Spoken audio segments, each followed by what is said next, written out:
Mundakayam saint Joseph LP സ്കൂളിൽ പഠനോത്സവം സംഘടിപ്പിച്ചു. School ഓഡിറ്റോറിയത്തിൽ നടന്ന സമ്മേളനത്തിന് ഹെഡ്മിസ്റ്റർ സിസ്റ്റർ സുമിത്ര സ്വാഗതം ആശംസിച്ചു. ഈ ഒരു വർഷക്കാലം കുട്ടികൾ നേടിയെടുത്ത കഴിവുകൾ, നൈപുണികൾ, പഠനങ്ങൾ, എല്ലാ കാര്യങ്ങളും മാതാപിതാക്കളുടെ മുൻപിലും രക്ഷാകർത്താക്കളുടെ മുൻപിലും ഈ സമൂഹത്തിന് മുൻപിലും പ്രകടിപ്പിക്കുന്നതിനുള്ള ഒരവസരമാണ് പഠനോത്സവം.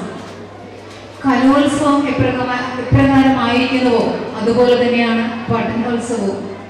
കലോത്സവത്തിൽ കുട്ടികളുടെ നാനാവിധ കലാനൈപുണികൾ പ്രകടിപ്പിക്കുന്നു.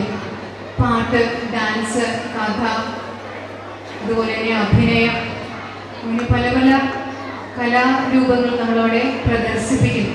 അതുപോലെ തന്നെയാണ് പഠനോത്സവത്തിലും കുട്ടികൾ ഈ ഒരു വർഷക്കാലം നേടിയെടുത്ത പല വിധത്തിലുള്ള കഴിവുകൾ ഇന്ന് പ്രകടിപ്പിക്കുകയാണ്. ലോക്കൽ മാനേജർ റവറൻഡ് സിസ്റ്റർ ഇവറ്റ പരിപാടി ഉദ്ഘാടനം ചെയ്തു. PTA പ്രസിഡന്റ് രഞ്ജിത്ത് കുര്യൻ ആശംസകൾ അർപ്പിച്ച് സംസാരിച്ചു. ഒരു വർഷം കുട്ടികൾ നേടിയെടുത്ത നേട്ടങ്ങളുടെ ബഹിസ്ഫുരണമായി പരിപാടി മാറി.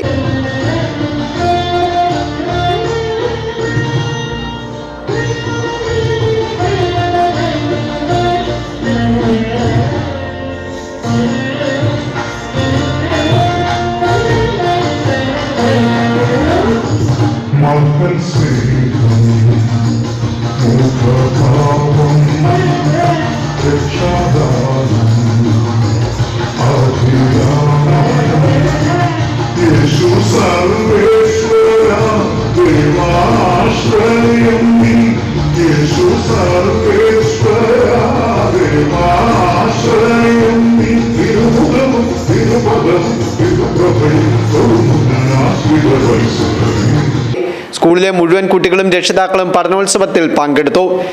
MPTA president Alfiya, PTA MPTA executive അംഗങ്ങളും പഠനോത്സവത്തിൽ പങ്കാളികളായി. അധ്യാപിക കുഞ്ഞുമോൾ ജോസഫ് കൃതജ്ഞതയും രേഖപ്പെടുത്തി. News bureau, Mundakayam.